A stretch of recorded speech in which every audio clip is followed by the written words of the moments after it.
할렐루야. 우리 하나님께 영광의 박수 같이 돌리겠습니다. 할렐루야. 오늘도 하나님께서 이 자리에 함께 하신 여러분들과 또 아울러서 이 시간에 원근각처에서 또 국내 해외에서 함께 참여한 모든 분들에게 하나님의 크신 은혜가 넘치게 되시기를 예수님의 이름으로 축복합니다. 할렐루야. 오늘 성경에서는 우리에게 뭘 교훈해 주고 있느냐 하면 거룩한 자유라는 그러한 말씀으로 우리에게 가르쳐 주고 있습니다. 그래서 오늘 본문 13절 첫째를 보면 첫 마디가 뭐냐 하면 우리 같이 한번 읽어보겠습니다. 13절 시작. 형제들아 너희가 자유를 위하여 부르심을 입었으나 그러나 그 자유로 육체의 기회를 삼지 말고 오직 사랑으로 서로 종 노릇하라. 그러니까 여기서 시작의 말씀이 너희가 자유를 위하여 부르심을 입었다. 우리 예수님 믿으시면 아멘 합시다. 바로 우리 모두가 다 자유를 위하여 부르심을 받은 자들입니다. 그런데 우리의 자유는 거룩한 자유예요. 왜? 하나님으로부터 부름을 받았기 까닭에 거룩한 자유라는 거예요. 우리 예수님 믿으시면 아멘 합시다. 바로 우리는 예수 그리스도를 믿는 자예요. 예수님은 여러분과 저를 포함한 우리의 죄를 용서하기 위해서 천한 육신을 입고 이 세상에 오셨습니다. 오셔서 뭘 하셨느냐? 가르치고 전파하고 치료하고 마지막에는 십자가에 달려서 피 흘려 죽으셨습니다. 그런데 십자가를 지셨지만 그 십자가의 피값은 우리를 구원하는 것뿐만이 아니라 우리가 이 땅에 숨 쉬면서 사는 동안에 지은 죄를 용서하고 그리고 믿는 자들이 또다시 반복해서 죄를 짓지 않도록 하기 위해서도 십자가를 지신 것입니다. 그러니까 예수를 믿으면 죄하고 자꾸 멀어지게 되었어요. 자, 여기서 그런데 뭐라고 말했느냐 하면 형제들아 라고 말했어요. 여기서 말하는 형제들은 누구를 가리키느냐? 바로 믿는 자, 신자들을 가리키는 겁니다. 주 안에서 하나 된 자들. 그러니까 여러분들 우리를 다 형제라고 그럽니다. 그래서 우리가 호칭할 때 직분이 있으면 뭐 아르면 직분을 붙여주지만 그렇지 못할 때는 형제여라고 부르는 거예요. 그런데 여기서 우리가 하나님의 자녀들 신자를 형제라고 했는데 바로 이 형제들에게 하신 말씀이 뭐냐 하면은 너희가 자유를 위하여 부르심을 받았다. 그래서 여러분 예수 그리스도께서 우리의 죄를 용서하시고 예수님을 믿음으로 말미암아 죄와 멀어지게 하기 위해서 우리에게 뭘 받게 하셨느냐 하면 세례를 받게 하신 것입니다. 세례의 의미는 뭐냐? 죄 씻음을 받는다는 것입니다. 그래서 원래 세례는 침례입니다. 침례. 그래서 요단강에서 세례 요한이 세례를 베풀었고 예수님도 세례를 베푸셨어요. 그 세례는 뭐냐면 의미가 내가 물속에 들어가서 모든 죄를 사함받고 죄가달구로 죽었지만은 다시 이전 것은 지나가고 보라 새 것이 된 것처럼 새롭게 거듭난다는 거죠. 영어로 그걸 born again이라고 이야기를 합니다. 그래서 세례를 받고 예수를 믿으면요 반드시 절제하게 됩니다. 뭘? 죄에 관한 일을 절제하게 되어져 있어요. 일단 세례를 받고 나잖아요. 그런 마음에 어떤 마음이 되냐면 그래 나는 세례받은 사람이지 내가 하나님의 진짜 하나님의 자녀가 된 사람이지. 그래서 세례를 받고 안 받고 차이가 이렇게 커요. 무슨 세례를 받았다고 해서 구원을 받고 세례를 받지 못했다고 해서 세례를 안 받았다고 해서 구원을 못 받는 게 아니라 죄와 멀어지게끔 되어 있는 겁니다. 여러분 세례 받기 전에 예수님을 믿었는데 아직 세례를 안 받았어. 그랬는데 세상 떠났어. 그럼 지옥 가나요? 아니에요.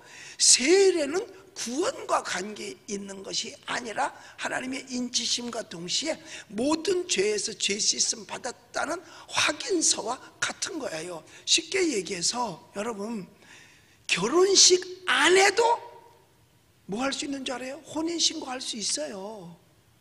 세례 안 받았어도 천국에 예수를 믿으면 내 이름 기록되는 겁니다.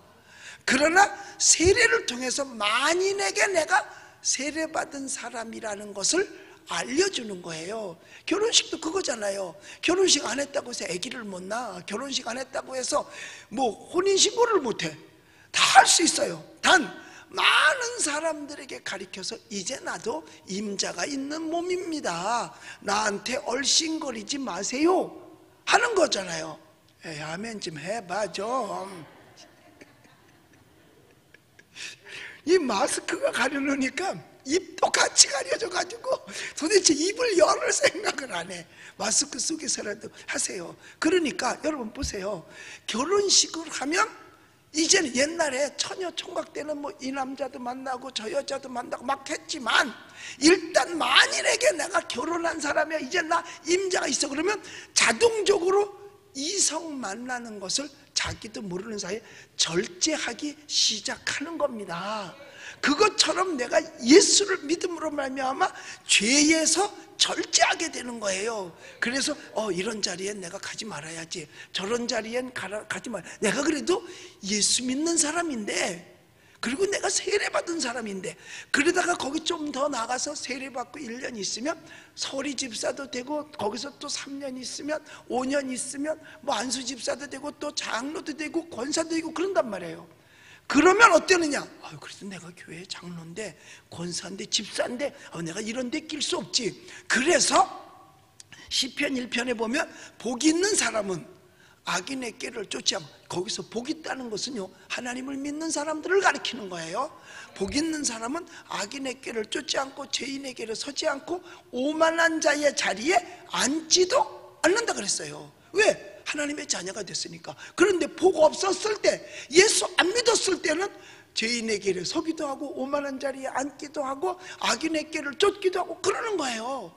그런데 예수 잘 믿었는데 성령 충만하지 않고 이제 마귀의 게임에 빠지면요, 믿어도 세상으로 빠지는 사람들이 있어요. 근데 믿음 다 까먹어서 그런 거예요.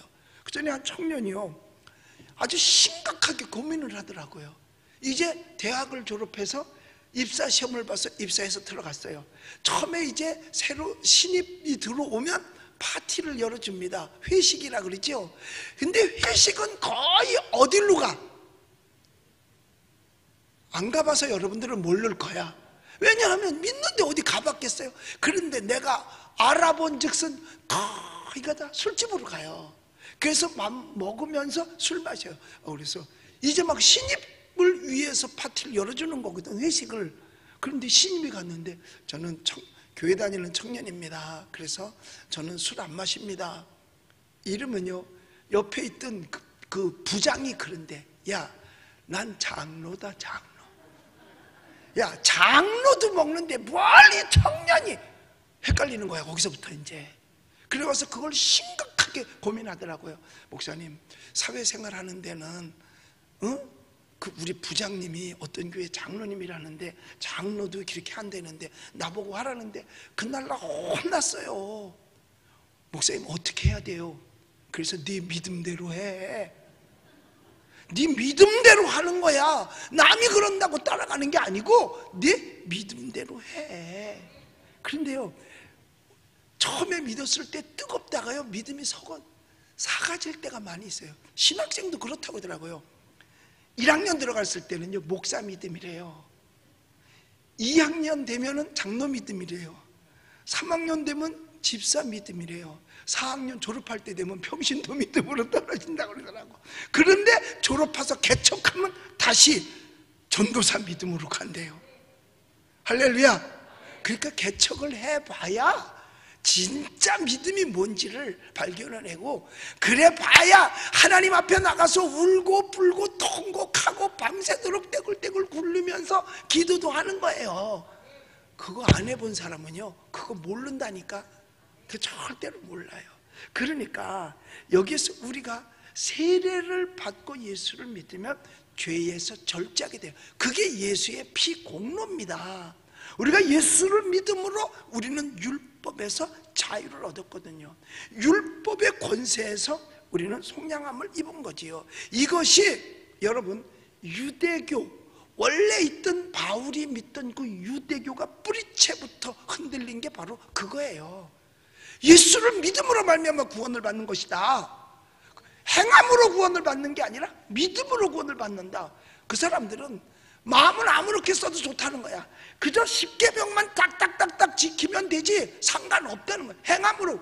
그런데 예수님이 십자가에 달려 죽으심으로 말미암아 제자들이 예수님을 영접하고 예수를 믿어야 구원받는다고 복음을 외치기 시작하니까 유대교가 뿌리채 흔들리는 거예요.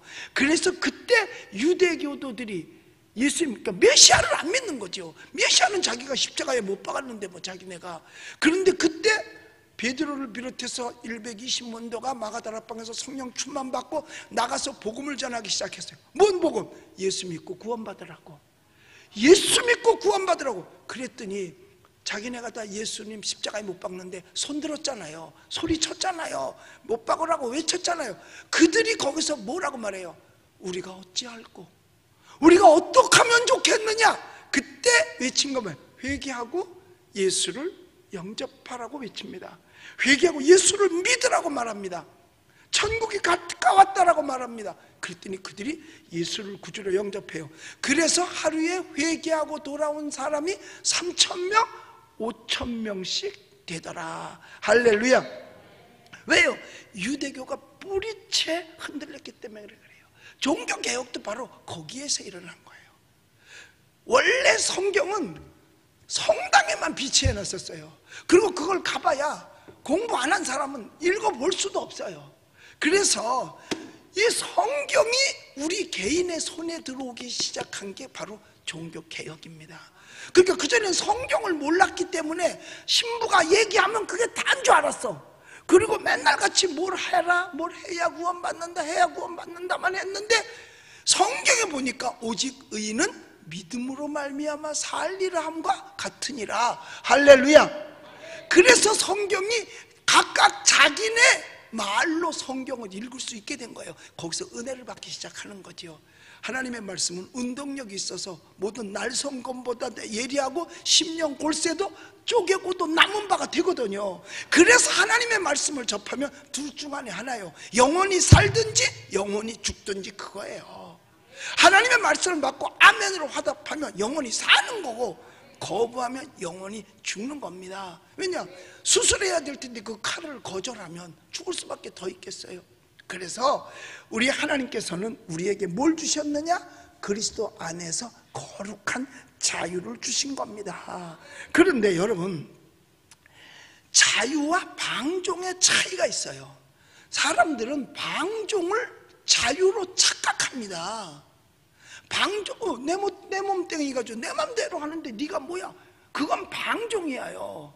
아니 아무리 급해도 길바닥에 가다가 괜히로 전봇대 옆에 돌아서서 한쪽 다리 들면 되겠어? 그건 자유가 아니면, 아니 내 몸뚱이 가지고 내 맘대로 하는데 네가 뭐야? 이건 자유가 아닙니다. 방종이지요. 그러니까 자유와 방종의 차이를 잘 알아야 되는 거예요. 여러분, 이 자유라고 하는 것은 뭐냐면 억지로 남에게 구속받거나 강제로 지배받지 않는 일을 자유라고 말합니다. 여러분, 쉽게 얘기해서 자기가 밥을 해서 자기 밥을 먹는 사람이 더 자유로울 것 같아? 얻어먹는 사람이 더 자유로울 것 같아? 자기가 해먹는 사람이 자유롭잖아요. 이게 진정한 자유예요. 자유에는 의무도 따르는 겁니다. 자, 여러분 보세요. 수영장, 풀장 안에서 수영을 할 때 벗고 해, 옷 다 입고 해. 예? 다 벗고 해. 마스크 쓰고 해, 마스크 벗고 해. 에버랜드에서는 마스크 쓰고 하는데 되잖아. 그런데 그러면 옷 다 벗어요, 남자들이. 남자들은 이 작은 삼각판 티 하나만 입잖아요. 여자들은 비키니 그거 입고 수영을 한단 말이에요. 그땐 옷을 벗어야 수영장 안에서 자유로운 거예요. 그런데 아니 수영장 안에서 벗고 다녔으면 바깥에 나와서 벗고 다니면 어떡하고 그 모습을 하고 길바닥에 벗고 다니는 거는 다 뭐라 그럴까? 저 미친 거 아니야? 저 돌았나? 그렇잖아요. 아이 내가 내 옷과 내 몸 가지고 내 맘 하지. 그건 그러니까 어떠한 규례 속에서의 자유가 진정한 자유라 그 말입니다. 수영장 안에서는 이 옷을 벗고 하는 게 자유고 수영장 밖에 나가면 옷을 입어야 자유인 겁니다. 그런데 내 맘이 하고 벗고 돌아다니면 안 된다 그 말이에요. 그러니까 벗고 세상 밖으로 나가서 길바닥 돌아다니는 건 방종이고 수영장 안에서 하는 건 그게 진짜 자유예요. 그리고 수영장 안에서 옷을 다 입고 하는 거 내 몸 가지고 내가 내 옷 입었는데 그래도 그거는 방종이야. 다른 사람이 볼 때 무슨 옷을 들여보내주지도 않지요. 수영복을 안 입으면. 그래서 여러분 아무 꺼리낌 없이 양심에도 꺼리낌 없이 행동할 수 있다 그러면 그건 자유예요. 그런데 양심에 꺼리면서 멋대로 행동한다 그건 방종이 되는 거예요. 그래서 그리스도 안에서 자유가 방종으로 타락하지 않아야 되는 겁니다. 사실 우리가 8.15 해방을 맞은 후에 진짜 우리가 해방의 자유를 누렸느냐 이거예요. 아니요. 자유가 진정 뭔지를 몰랐어요. 그렇기 때문에 마음대로 하는 게 자유인 줄 알고 그동안에 못했던 거 방도 제대로 불도 못 떼고 살았으니까 산에 가서 나무를 지 마음대로 베어다가 막 떼고 뭐 길에 있으면 아무 것이나 가져오고 이건 진정한 자유가 아니란 말이에요. 자유는 마음대로 하는 게 자유가 아닙니다. 자유는 마음대로 하는 게 자유. 독일에서 그런 적이 있었다 그러잖아요.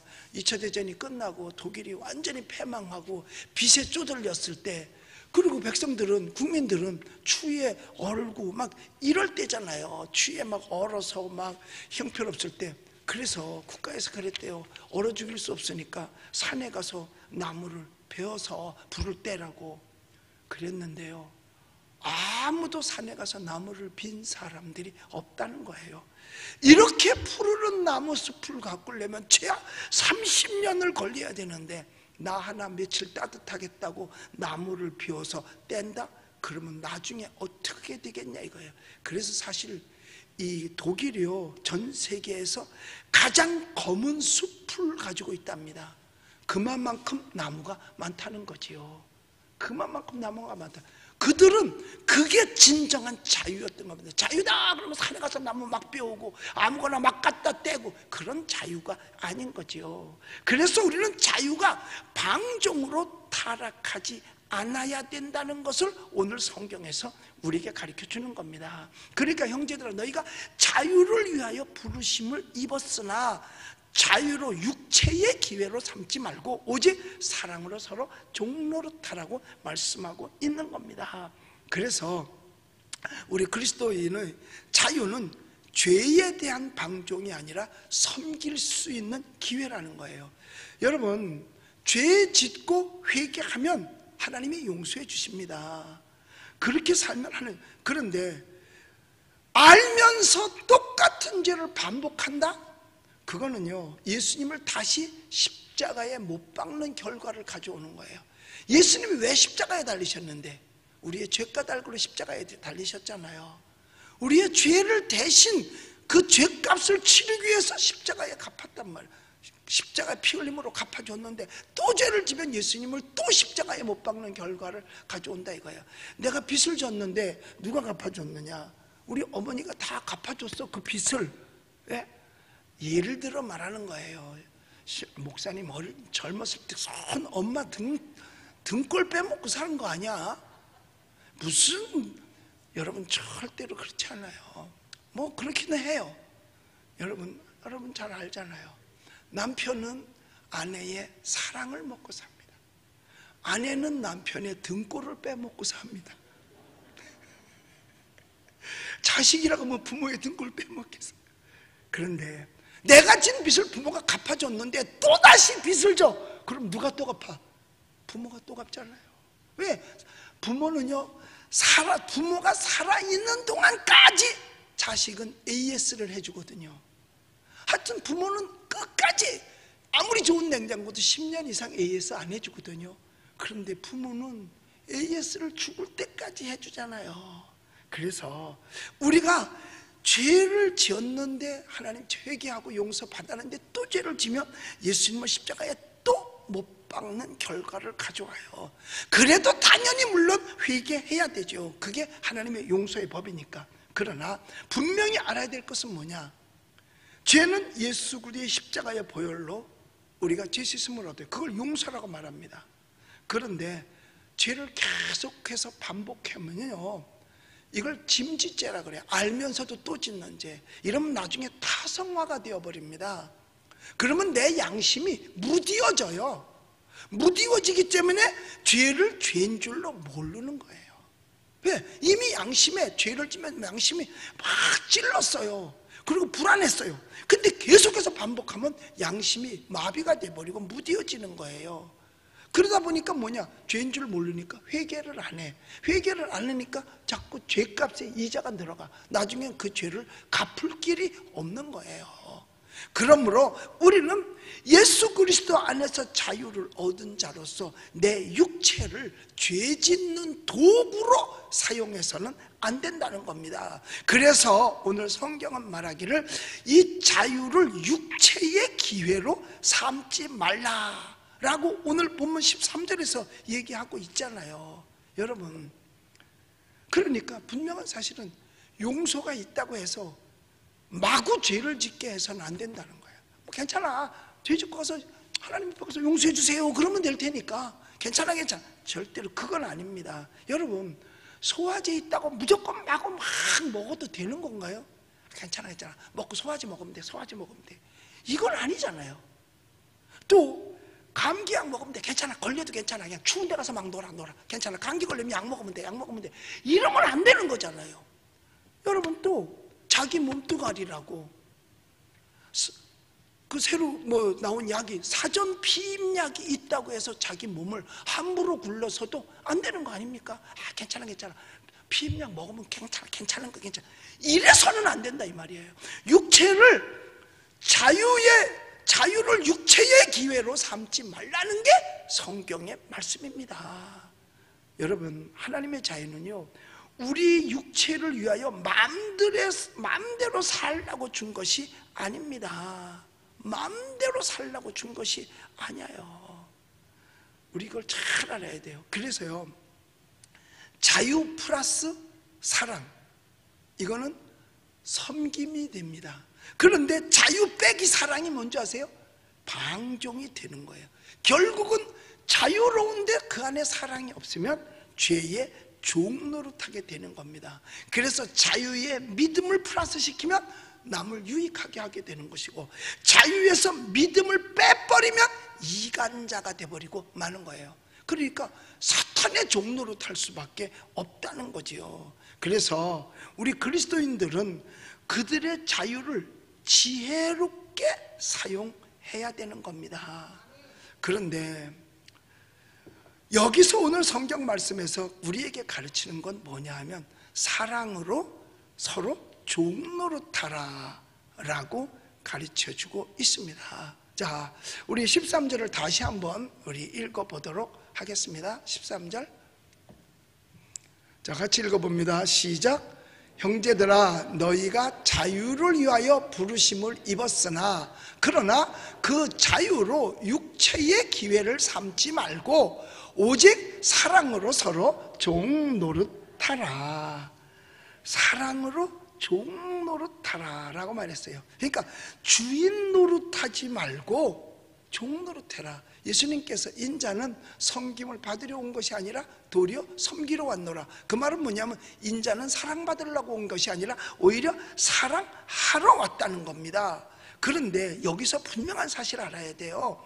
그 사랑 안에서 서로 종노릇하다, 이거는 관계가 있는 걸 말하는 겁니다. 가족, 그 다음에 교회, 그리고 아는 단체, 회사도 될 수 있어요. 그리고 모임, 그 안에서의 사랑이 되는 거지 전혀 모르는데 무슨 사랑의 종노릇이 거기 됩니까?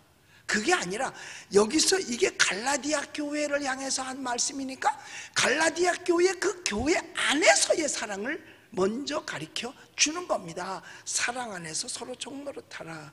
그런데 주님 말씀대로 사랑하면 여러분 절대로 계명이 우리를 억압할 수가 없습니다. 절대로 계명이 우리를 억압할 수가 없어요. 그 관계는 무관계가 아니라 서로 관계가 있는 걸 말합니다. 그러니까 사랑하면 5계명, 6계명, 7계명, 8계명, 9계명, 10계명이요 절대로 문제가 되질 않습니다. 왜? 그건 사랑으로 종노릇해서 하니까. 1계명부터 4계명까지도요 하나님을 사랑하면 그게 전혀 문제가 안 되는 거예요. 자, 여러분 보세요. 가족이야, 아이를 사랑하잖아요. 여러분, 아니 아이들한테 얼마나 잘해요. 아빠, 나 저것 좀 내려줘. 야 임마, 내가 네 종이야 나보고 내리라고 그렇게. 이런 아버지가 있나요? 몰라, 어부도 아버지. 그런 아버지 없단 말이에요. 아버지가 해줘. 뭐 사랑의 종노릇을 해주는 겁니다. 아빠, 나하고 놀아줘. 그럼 그래. 왜? 기쁘게 놀아줍니다. 왜? 사랑하니까 종노릇하는 거예요. 여러분, 남편들이 아내가 뭐 시키면 웬만한 거 다 하잖아요. 아니, 남편들이 안 해요? 그럼 배 밖에 나온 거지, 간이.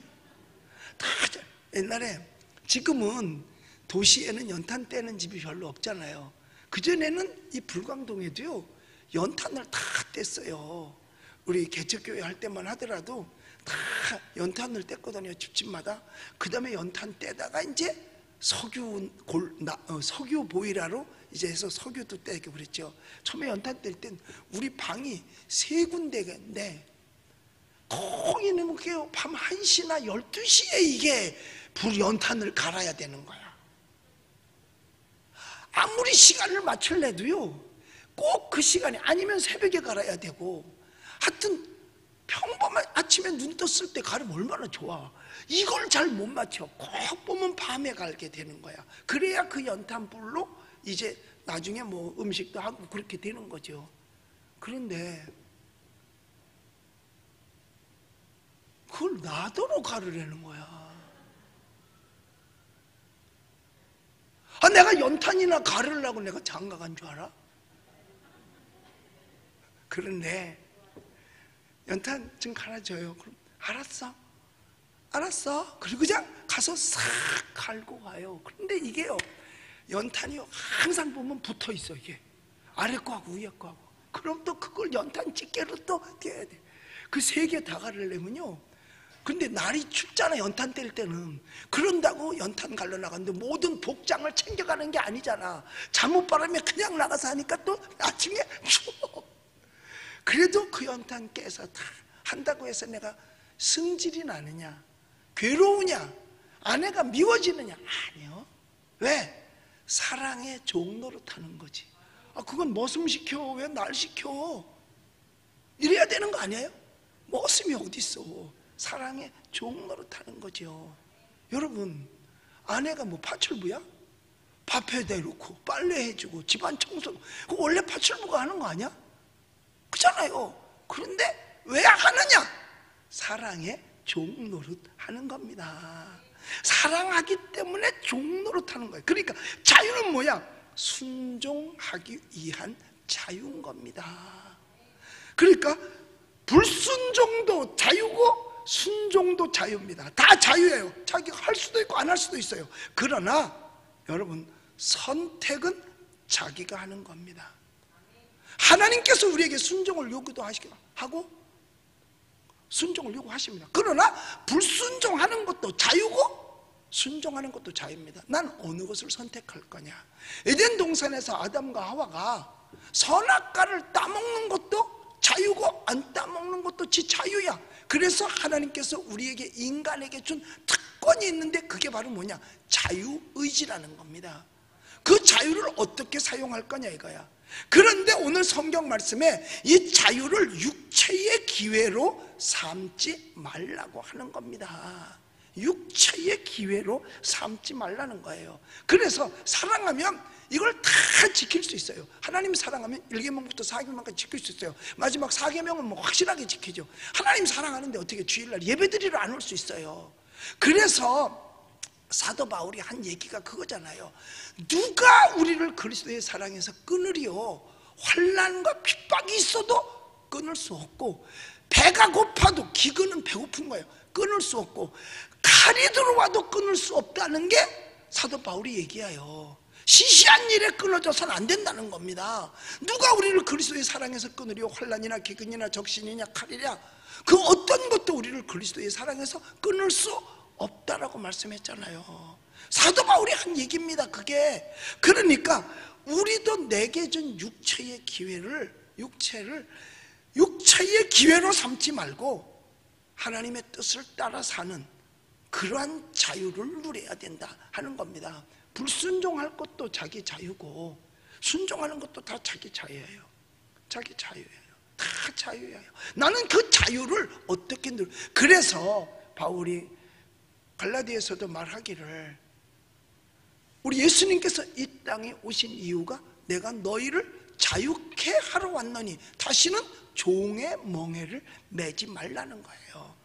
그러니까 절대로 그 누구도 자유를 뺏어갈 수 없는 겁니다. 거기에 가장 중요한 자유가 하나님을 섬기는 신앙의 자유와 양심의 자유인데, 그걸 누가 뺏어갈 수 있겠냐 이거예요. 그걸 뺏어가는 게 도둑놈이에요. 왜? 하나님이 준 걸 뺏어가니까. 그래서 특별히 우리는 1계명부터 4계명까지 지키는 데 있어서 그것도 지켜도 되고 안 지켜도 돼. 자유의지를 우리에게 줬어요. 이게 사람만 할 수 있는 겁니다. 목을 끌고 가서 될 일은 아니에요. 사람에게 줬어요. 그러니까 4계명 안식일을 기억하여 거룩하게 지키는 거예요. 그 다음에 5계명, 6계명, 7계명, 8계명은요 부담되지 않게 지킬 수 있어요.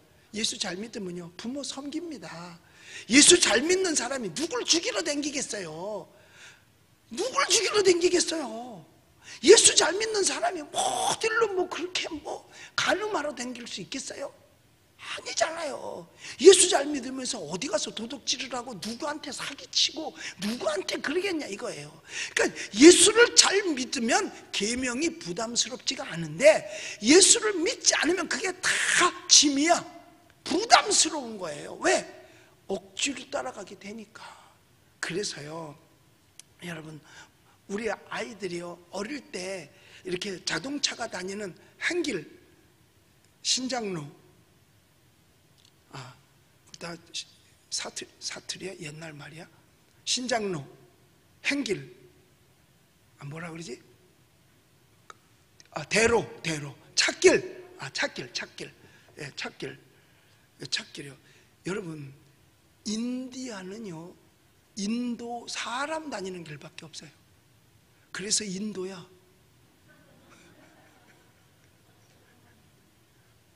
자, 그런데 인도는요 조금만 떨어져 가면요 전부 외길입니다. 돈이 없으니까 아스팔트를 외길로 깔아놔. 제가 인도를 다녀왔잖아요. 외길로. 저쪽에서 차가 오면 한쪽 차가 그 비포장으로 나가. 그럼 털털털털 대고 가다가 그 차 비키면 또 이렇게 차도로 올라서서 가요. 그 도로를 다 깔을 만한 재정적 여유가 없는 거죠. 그러니까 이제 1차선으로 왔다 갔다 하는 거예요. 오면 한쪽 차가 피해주고 그 차가 지나가면 다시 가다가 도로로 올라가서 가고 그랬거든요. 자, 그런데 아이들 보고 그 차도 그 큰 길에 가서 놀지 말라고 하고 놀면 이놈 자식 큰일 나, 자동차에 태워서 야단을 칩니다. 그런데 걔는 그때마다 울어. 왜? 자기 자유를 뺏겼다고 생각하고. 왜 내가 마음 놓고 노는데 왜 나를 이렇게 막아? 그러고서 웁니다. 야단도 맞잖아요. 그러나 점점 커지면서 순종이 보상을 가져다 준다는 사실을 발견하게 되는 거죠. 그때 야단 쳤을 때 여기 이렇게 차도에 가서 놀면 차에 다치면, 아니면 차에 치면 죽을 수도 있으니까 그때 부모의 말을 들어야만 하는구나. 그래, 맞아. 들어야 내가 차에 안 다칠 수 있어. 그러니까 순종한 것에 대한 보상을 가져다 준 것을 깨닫게 돼야 알게 되더라 이 말이에요. 그러니까 여러분, 거기서 부모가 개의 자유를 뺏는 게 아니죠. 사랑해서 그러는 거잖아요. 사랑해서. 그러니까 사랑은 법을 대신하는 거예요. 거기 나가서 놀지 마라 그랬어요. 야단도 쳤어요. 사랑이야. 그건 법이야. 엄마가 가르쳐주는 법이에요. 그 법을 대신하는 거지요. 그래서 우리는 부정적인 자유를 갖지 말고 긍정적인 자유를 가져야 되는 거예요. 그래서 우리 14절 말씀 우리 한번 같이 읽어보겠습니다. 자, 시작. 온 율법은 내 이웃 사랑하기를 내 자신같이 하라 하신 말씀에서 이루어졌나니 라고 했어요. 자, 여기요, 예수님은 율법의 완성자입니다. 예수님은 율법의 완성자예요. 그런데 내 이웃 사랑하기를 내 몸같이 하라는 말씀에 이루었다라고 하는 겁니다. 여러분, 신구약 성경에도 보면 하라와 하지 말라는 계명들이 있어요. 이게 다 율법에 속한 말입니다. 그런데 하고 안 하는 것도 자기의 권리야. 자기의 권리입니다. 그러니까 거역할 권리도 있고 순종할 권리도 있는데, 하나님께서 원하는 건 뭐냐? 거역하라고 우리에게 자유를 준 것이 아니라 순종할 자유를 주신 겁니다. 여러분, 하나님께서는요, 우리에게 어떻게 하든지 가정을 지키고 죄와 멀어지게 하려고 하나님께서는 법을 우리에게 주신 거예요. 그게 바로 7계명, 8계명, 9계명입니다. 법을 지키라는 거예요. 가정을 지키는 거예요. 그게 다 에덴 동산에서도 아담과 하와에게 가정을 지키길 원하셨고요. 하나님이 최초로 만든 공동체가 뭐냐? 가정이에요. 그런데 마귀는 그걸 파괴하는 겁니다. 그래서 결국은 아담과 하와를 이간질시키고 하나님과도 이간질시켰잖아요. 오늘날 우리나라에서도 제정되고 있는 이 악법, 차별금지법 같은 것이 바로 이게 무슨 법이냐? 가정 파괴법이에요. 이건 완전히 가정을 파괴, 이미 가정 파괴가 시작이 됐잖아요. 간통을 죄가 아니라고 하는 법이 통과돼서 지금은 간통은 죄가 아닙니다.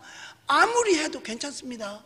법적으로 그건 안 돼요. 그러나 형사적인 법은 안 돼도 민사적으로 남의 마음을, 아내의 마음이나 남편의 마음을 아프게 했으니까 그거에 대해서는 거기에 대해서 손해배상을 해줘라. 그것만 보니까 형사적인 법은 없고 민사적인 법만 있는 거예요. 이건 제대로 이루어지지 않는 겁니다. 그러니까 간통죄 폐기, 네 몸 가지고 네가 했다는 거야. 그러니까 자기 자유라 이거죠. 그런데 그걸로 말미암아 가정이 파괴되고 만 거죠. 가정이 파괴되는 거예요. 이게 모두가 동성애도 다 가정이 파괴되는 겁니다. 여러분, 만약에 그것이 인정돼서 그것이 계속 확산되어져 가면 지구는 멸망하는 거예요. 왜? 종족이 없어질 테니까. 다 그렇다면 종족이 없어질 거 아니겠어요? 그리고 모두 다 환자가 돼버리고 말 거고요. 그러니까 어떤 사람은 그래요. 아, 내 혀 가지고 내 맘대로 하는데 뭐 세금도 안 내는데 어때? 그거는요, 뭐와 똑같은 줄 아세요? 그런 걸 방종이라고 말씀하고 있는 거예요. 내 몸이라고 내 맘대로 할 수 있는 것이 절대로 아닙니다. 여러분, 새장 안에 있는 새는 새장 안에 있을 때가 가장 자유로운 거예요. 새장을 벗어나는 순간 그에겐 자유가 없습니다. 언제 천적이 와서 새장 안에 있던 그냥, 여러분, 물고기가 자유를 얻겠다고 물에서 어항에서 뛰어나오는 그 순간부터 아, 나도 이렇게 좁은 어항에 있기 싫어. 그리고 튀어나오면 그 순간에 자유는 없어지는 거예요. 우리 여기 수족관이 있잖아요. 그 교회학교 공부방들 들어가는 그 입구에 1층 내려가서 보면, 이제 그 전에 처음에는 이거 관리를 잘 못했어요. 이걸 어떻게 물을 갈아주는가, 고기를 다 꺼내서 물을 갈아주는 줄 알고 이 둥그런 뻘건 달아 있잖아, 또 푼 거, 김장 때 쓰는 거, 거기에다가 고기를 다 뿌려놨는데요, 또 꺼내는 순간에 이게 거기서 뛰어나갔어. 왜? 저도 답답하겠지. 조그만 데 들어오니까 자유를 얻고 자유를 얻겠다고 뛰어나갔어요. 다 죽었잖아. 그래가지고 그냥 가만히 있지, 주인이 시키는 대로. 아니, 맨날 먹이 주는 사람이 주인이에요. 우리는 가도요, 고기들이 오지 쳐다도 안 봐요. 무시해요. 그런데 우리 안경호 집사가 매일 먹이를 줘버릇하니까요, 안 집사만 그 앞에 가면 말 안 해도 쫙 모여들어요. 그리고 이걸 주지 않고 가면요, 섭섭해서 그 이모들이 눈물을 뚝뚝 흘리는 게 내가 보여. 왜? 물속 안에 있으니까. 그런데 그가 물 바깥에 뛰어나오는 순간 자유는 없는 겁니다. 그러니까 하나님의 정해놓은 그 룰 안에서, 정해놓은 룰 안에서만 진정한 자유가 있는 거죠. 그래서 오늘 이 말씀은 그래요. 이 신구약 성경에서 하신 이 말씀을 잘 들어야 되는 거예요. 여기서는 하라와 하지 말라, 모두가 다 율법에 속한 말입니다. 이 명령들이 많이 있지만 그 모든 것은 다 어디서 나온 거냐? 사랑의 동기에서 나온 거예요. 사랑의 동기 없이 율법의 완성은 없습니다. 행했다 하더라도 그건 참된 것이 아닙니다. 그러니까 사랑을 해도 율법을 범하면 그것은 참되게 하는 것이 아니고요, 서로 사랑할 때만 진정한 율법이, 자유가 있는 겁니다. 그러니까 여러분, 사랑은 법 없는 무질서가 아니에요. 테두리가 없는 무질서가 아닙니다. 그러니까 5계명분 10계명 범하는 거는요, 사랑의 결핍입니다. 사랑의 결핍이 있기 때문에 그 죄를 짓는 거예요. 사랑의 결핍. 보세요, 부모를 공경 안 해. 그건 왠 줄 아세요? 그가 부모를 사랑하는 마음이 모자라서 그런 거죠. 그래서요, 사랑받고 자란 아이가 사랑할 줄 압니다. 냉대받고 자란 아이가 남을 냉대합니다. 매맞으면서 자란 아이가 나중에 크면 아이들 때립니다.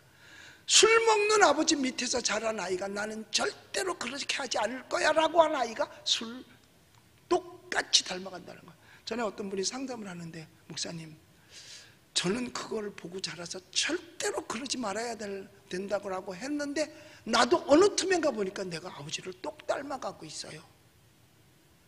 다른 방법 없어요. 예수 믿고 성령으로 거듭나는 것 외에는 다른 방법이 없어요. 왜? 몸에 배버렸기 때문에. 그러니까 사랑을 해도 율법을 보면 그건 참되게 사랑을 하지 않았기 때문에 그래요. 그러니까 사랑 없는 법은 무질서가 돼버리고 마는 거예요. 여러분, 사랑하고 이웃을 사랑하는데 살인 있을 수 없지요. 간음 있을 수 없지요. 도적질 있을 수 없어요. 절대로 사기도 못 쳐요. 그러니까 사랑 안 하기 때문에 그런 거예요. 그래서 오늘 여기 성경 말씀에 그래요. 율법은 네 이웃 사랑하기를 네 자신같이 하라 하신 말씀에서 이루어졌느니라 라고 말합니다. 그러니까 사랑 안에서 율법이 부담이 안 되로 그냥 저절로 되는 거야. 근데 그리스도를 사랑하지 않고 예수 바깥에 있으면 그게 그냥 따라다니게 돼 있어요. 그래서 악인의 길을 쫓게 되고 죄인의 길에 서게 되고 오만한 자의 자리에 앉게 되는 겁니다. 그러니까 하나님을 믿지 않는 생각을 가진 사람들은요, 윤리와 도덕적으로요 절대로 인정해 줄 수 없습니다. 여러분이 오늘날 사회에 돌아가는 거 보면 알잖아요. 하나님 안 믿는 사회나 단체 속에서 하나님의 말씀이 제대로 윤리와 도덕이 지켜지던가요? 안 지켜지잖아요. 그거는 계급과도 관계없고 지위와도 관계없고 인격하고도 관계없어요. 예수 안 믿는 사람이 인격이 있다고요? 천만의 말씀, 인격 없습니다. 아니, 어마어마한 권세자가 된다 하더라도 그 속에 참된 인격을 찾아볼 수 없는 거 아니겠어요? 우리는 지금 돌아가는 이 사회를 보면 너무나도 잘 알잖아요. 세상에 손꼽잖아요, 이렇게. 그런데 윤리와 도덕이 제대로 지켜지든가요? 그들은 세상에서는 굉장히 높은 위치에 있다고 해서 그게 지켜지든가 말이에요. 그러나 나는 배운 것도 없고 가진 것도 없어도 예수 믿으면 올바른 인격이 지켜질 줄로 믿습니다. 그래서 우리는 사랑으로 하나님의 뜻을 이루어 나가야 돼요. 그래서 우리 형제들 안에서 서로 물고 먹으면 피차 멸망하느니라 라고 말한 거예요. 욕심낼 수도 없고요. 그러니까 어떤 이유에서든지 분쟁도 있어서는 안 되는 거예요. 그래서 우리 정말 그리스도 안에서는요, 분쟁이 있으면 평강을 좀 먹습니다. 그래서 신령한 삶이 고갈되어 가고 결국은 분쟁은 쇠잔하여져 가게 되는 거죠. 깊은 산속 옹달샘에 붕어 2마리가 살았어요. 지금부터 옛날 얘기입니다. 붕어 2마리가 살았습니다. 옛날 얘기를 하면요, 눈이 말똥말똥해져요. 그런데 한 마리 붕어가 생각해 보니까 이 조그만 그 웅덩이에, 옹달샘에, 이 옹달샘에 말이야, 저기 그 벌레들이 떨어지고 먹이가 떨어지고 막 이러면 저놈만 없으면 내 혼자 저거 다 먹을 텐데, 저놈 때문에 못 먹겠는 거야, 그걸 다. 그래서 하루는 욕심이 생겨가지고 내가 저놈을 죽여버려야 되겠다. 그리고 가서 물어서 죽여버렸어요, 그 한 마리를. 그러고 나니까 이제 그 옹달샘에 떨어지는 모든 먹잇감은 다 지 거야. 그래서 그냥 신난다, 신이 난다 막 이래가면서 잘 먹었어요. 그런데 어느 날부터인가 눈이 침침해지는 거야. 그리고 소화도 잘 안 되고 물맛도 없고 막 이런 거야. 결국은 어떻게 됐느냐, 그 놈도 죽어버렸어요. 왜? 물이 오염돼 가지고. 왜? 자기 혼자 먹으려고 그 한 마리 죽였는데 그 한 마리가 썩어서 옹달샘 조그만 그 물을 다 썩혀버리고 마른 거야. 그 썩은 물을 먹는 붕어도 저도 죽지 여기겠어요? 그러니까 결국은 그 옹달샘에는 2마리의 붕어가 살다가 2마리가 죽어가지고 없어졌대요. 분쟁은 어떤 이유세든지 좋은 내용이라 할지라도 결국은 아름답게 가지 못한다는 겁니다. 그래서 분쟁은 그리스도인의 신용과 성품과 유익을 해치게 되고 마는 거예요. 그래서 한 공동체 안에서는 서로 양보할 수 있어야 되고 서로 양보할 수 있어야 된다는 사실, 여러분, 바로 분쟁은 험담과 분노와 시기는 뱀과 사자의 이빨과 같다는 거죠. 여러분, 그래서 파멸은 분쟁의 딸이다 라고까지 표현을 합니다. 여러분, 인간이 뱀의 이빨이나 사자의 이빨을 가지고 살 수는 없지 않습니까? 그래서 어떻게 되느냐, 혹시 그런 일이 있으면 하나님 앞에, 하나님, 내가 내 혈기를 참지 못했네요. 하나님, 내가 정말 이렇게 주께서는 우리에게 사랑은 모든 허물을 덮는다 그랬는데 주님, 내가 이렇게 덮지 못하고 분쟁을 야기시켰네요, 미워했네요, 싫어했네요, 주님 용서해 주시옵소서 하고 회개하면 여러분, 우리에게는 하나님이 주시는 평강이 있게 될 줄로 믿습니다. 이건 계명을 어긴 죄가 아니기 때문에 우리 인간의 본성 속에서 나온 각종의 실수일 수 있어요. 이건 수시로, 그래서 바울도 그랬잖아요. 에베소서, 분을 내어도 해가 지기 전에 분을 풀어버리라. 분노는 죄잖아요. 근데 수시로 분노할 수 있습니다. 근데 그걸 내려 누르는 거죠. 그래서 이게 믿음의 행위입니다. 그러면 또 하나님이 평강을 주시거든요. 그래서 혹시 내가 혀로 범죄할 때 아셔야 돼요. 나쁜 혀는 나쁜 손보다 더 나쁘다는 사실. 왜? 나쁜 손이 있잖아요. 예? 나쁜 손들 많아요. 지하철에서 주로 나쁜 손이 등장을 하고요, 백화점에서 나쁜 손이 등장을 한다고 그러더라고요. 그 손보다 더 나쁜 게 나쁜 혀라는 거예요. 그래서 성령은 우리 심령 안에서 역사하여 우리를 갖다가 이길 수 있도록 해주는 겁니다. 자, 우리 16절 17절을 읽어보겠습니다. 16절 17절 시작. 내가 이르노니 너희는 성령을 따라 행하라. 그리하면 육체의 욕심을 이루지 아니하리라. 육체의 소욕은 성령을 거스르고 성령은 육체를 거스르나니 이들이 서로 대적함으로 너희가 원하는 것을 하지 못하게 하려 함이라. 여기서 보면 이 성령 안에서, 우리 성령은 우리 안에서 역사하는데 그게 육체의 소욕과 서로 싸워요. 그러니까 육체의 소욕은 성령을 거스리고 또 성령은 육체의 소욕을 거스려요. 그러니까 인간적인 마음으로는 이루고 싶은데 성령께서는 너 그러면 안 돼. 그러니까 성령은 이렇게 주를 위해 헌신하려고 그러는데 육체가 너 피곤하잖아. 이렇게 해서 거슬리는 거야. 서로 싸우는 거예요. 너 뭐가 이기느냐 이거예요. 내게서 뭐가 이기느냐, 성령의 소욕이 이기느냐, 육체의 소욕이 이기느냐 이거예요. 인간의 몸 자체는 죄된 것이 아닙니다. 우리 인간은 그냥 선도 아니고 악도 아니에요. 그러나 성령께서 내 몸을 주관하신다면 우리는 성령을 또 따라 살아서 선한 몸이 되지만, 육체가 내 몸을 주관하게 된다면 육체의 욕심을 따라서 삶으로 말미암아 육체의 종노릇을 하게 된다는 거죠. 그래서 성령과 육체는 서로 다른 욕구를 갖고 있습니다. 성령은 하나님께로 향하는 것이고 육체의 소욕은 자꾸 세상으로 향하게 만들어주는 겁니다. 여러분들, 오늘 저녁에 이 철회에 참석한 여러분들은요, 박수 받을만 해요. 왠 줄 아세요?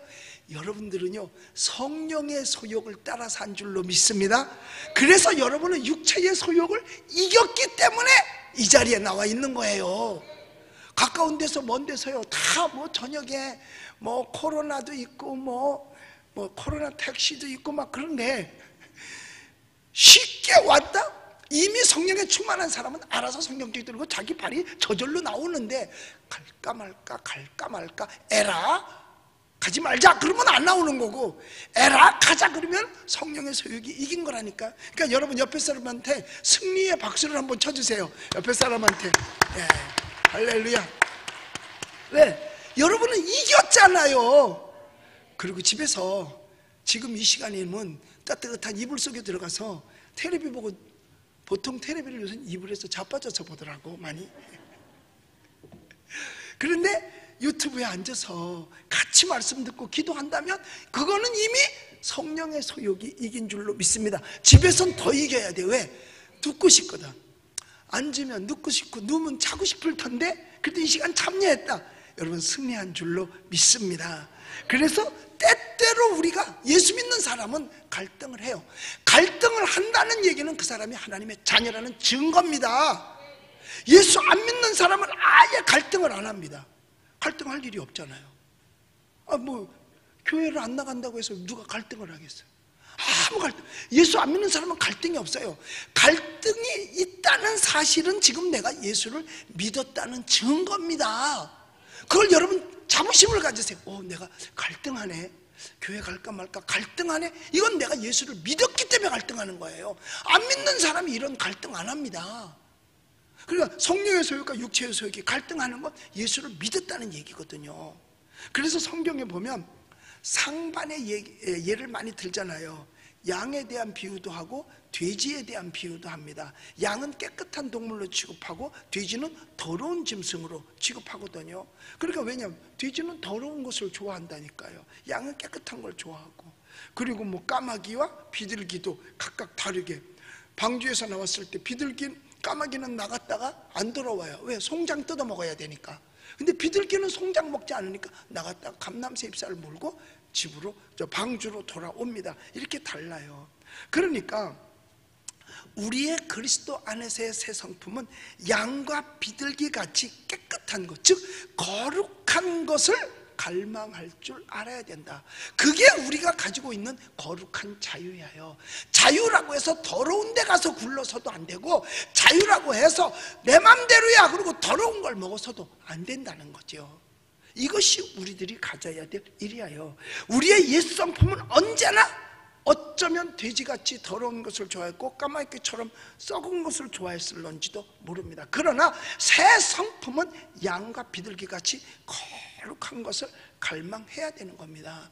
나만 그런 것이 아니라 우리 그리스도인들은 이 세상에 살아가면서 옳고 그름을 분별해서 누가 돼지같이 뒹군다 더러운 곳에서, 그러면 그것을 벗어날 줄도 알아야 되고 그것을 외면할 줄도 알아야 되는 겁니다. 때로는 그것을 되돌릴 줄도 알아야 되는 거예요. 그러나 선한 곳이 있다면 박수를 쳐주고 응원도 해줄 줄 알아야 되는 겁니다. 그런데 그렇지 않고 뭐 네가 내 덕 봐, 내가 네 덕 봐, 그냥 나만 살 거야, 이건 온전한 그리스도인의 모습이 아닌 겁니다. 그래서 우리 신자의 삶 속에는 계속 투쟁을 하는 겁니다. 투쟁이 없으면 초월해야 되는 겁니다. 초월하기가 그렇게 쉽지 않지요. 그래서 제가 늘 얘기하잖아요. 인정을 초월하고 물질을 초월해야만 올바른 신앙생활을 할 수 있다는 거예요. 그런데 구원받지 못한 사람은 여전히 갈등하는 겁니다. 여전히 갈등하는 거예요. 여러분, 그러니까 여러분 보세요. 아브라함이 먼저 이스마엘을 낳거든요. 하갈의 몸을 빌려서 이스마엘을 낳단 말이에요. 아니, 빌린 거 아니야. 그냥이지, 빌리진 않았어. 그런데 이스마엘에서 낳는데 나중에 사라를 통해서 친자식인 이삭이 나온단 말이에요. 이삭이 등장하기 전까지는 이스마엘이 마음 놓고 활동해도 아무 문제가 없었습니다. 그런데 이삭이 딱 등장하고 난 다음부터는 이스마엘에게 문제가 생긴 거죠. 적자와 적자가 아닌 자와 문제가 생긴 거예요. 예수 바깥에 있었을 때는 죄를 지어도 아무 문제가 없었습니다. 그러나 예수 믿고 난 다음에는 죄에 대해서 부담이 되고 문제가 생기더라, 그 말이에요. 왜? 우리가 거듭났기 때문에. 그래서 하나님의 자녀이기 까닭에 옳은 길, 선한 길, 의의 길을 가는 것이고 불의를 행하는 것을 절대로 기뻐할 수 없는 거예요. 그래서 사도 바울이 고린도전서 13장에서 말씀했어요. 사랑은 오래 참고 온유하며 불의를 기뻐하지 아니하며 라고 그랬어요. 불의에는 대항을 해야 된다, 그 말이에요. 남을 날아가는 거는 공범이라니까요. 그러니까 봤을 때 하나님의 말씀에 반해, 그건 불의예요. 불의를 보고도 가만히 있다? 그거는 동조하고 있는 겁니다. 그렇기 때문에 전 세계 역사 속에서 불의에 대항한 사람들은요, 그리스도인밖에 없어요. 로마 시대에도 그렇고 그 이후에 쭉 역사 교부 시대에 내려오면서 쭉 보면은요, 바르지 않은 길에 대항한 사람들은 오직 그리스도인들밖에 없어요. 그래서 순교자가 많은 거예요. 이게 온전한 크리스찬입니다. 그게 진정한 자유예요. 자유는 뭐냐? 사랑이거든요. 그런데 자유가로운 사랑을 하며 진정한 자유가 있는 사람은 불의를 기뻐할 수가 없는 거죠. 잘못된 것을 보고 몰라라 하는 게 아니라는 겁니다. 그래서 우리가 성령을 의지해야만 승리가 있을 수 있는 거죠. 그래서 투쟁이 없으면 껑충 뛰어넘어야 될 텐데 그 초월도 안 된다. 우리는 악에 대해서는 투쟁도 할 줄 알아야 되는 거예요. 잘못되었을 때는 항거도 할 줄 알아야 되는 겁니다. 아무도 말하지 아니하면 가는 길을 그냥 잘 가는 줄 알고 간다니까요. 여러분, 버스를 혹시 타고 가는데 버스 옆에 앉았는데 운전기사가 졸아. 그러면 어떻게 해야 돼? 에이, 괜찮아, 내버려둬. 아유, 그거 괜히 왜 남한테 싫은 소리 해? 그러면 어떻게? 같이 죽는 거라니까요. 그럼 졸면 어떻게? 깨워야 돼요. 그 사람이 근데 도저히 못 깨면 귀샤대기에서 우리가 알려서 정신 차리라고 해야 되는 게 그 차를 타고 가는 사람의 도리예요. 그런데 가만히 내버려둔다? 그건 공범이에요. 딴 사람들 다 나만 깨있는데 깨인 나도 그걸 보고 가만히 있다? 그건 공범인 거예요. 뒷사람 다 죽이는데 동참한 거 아니에요. 졸면 죽잖아요. 그 차 굴러서. 그래서 오직 성령을 의지해야 의를 생각해낼 수 있고 옳고 그름을 알아서 악을 미워할 수 있고 거기에 대항도 할 수 있는 겁니다. 자, 그래서 마지막 18절 읽습니다. 시작. 너희가 만일 성령의 인도하시는 바가 되면 율법 아래 있지 아니하리라. 여러분, 해결책은 딴 거 없어요. 우리의 의지를 육체에 복종시키는 것이 아니라 우리의 의지를 성령님께 복종시키는 거예요. 그래서 우리는 어떤 자유를 갖느냐? 거룩한 자유를 갖는 거예요. 억압 속에 있는 게 아니라 정말 거룩한 자유. 여러분들, 정말 예수 잘 믿는 사람들, 우리 교인들도 마찬가지예요. 마음 놓고 와서 교회 와서 기도하고 마스크 벗고 예배 드리고 찬양하고 뜨겁게 하고, 이것을 지금 못한 지가 꽤 오래됐잖아요. 그런데 그 교회도 못 나오던 사람들도 있어요. 그런데 이렇게 와서 예배할 수 있는 이 자유, 이건 느껴본 사람들만 알아요. 우리는 늘 이렇게 하니까 잘 몰랐잖아요. 그런데 멀리서 교회를 갈 수가 없고 새벽 기도에도 문을 닫고 아예 주일날도 예배를 안 드리고 해서 은평제일교회 찾아러 온 사람들이요, 여기서 온 거룩한 자유, 와서 찬송하고 예배할 수 있는 문 입구에 들어서면서부터 울어요. 그 울음은 뭔지 아세요? 감사와 감격의 눈물을 흘리는 거예요. 그러니까 늘 경험한 사람은 그걸 몰라요.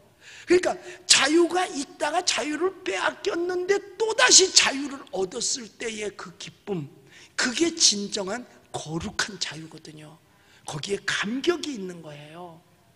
우리 사랑하는 성도 여러분, 우리 모두가 다 정말 우리의 삶 속에서 예수 그리스도께서 이 땅에 오셔서 십자가에 피 흘리시면서 허락해 주신 그 놀라운 자유, 이 거룩한 자유를 지키며 그 자유를 누릴 수 있는 저와 여러분들이 다 되시기를 예수의 이름으로 축원합니다. 기도하겠습니다.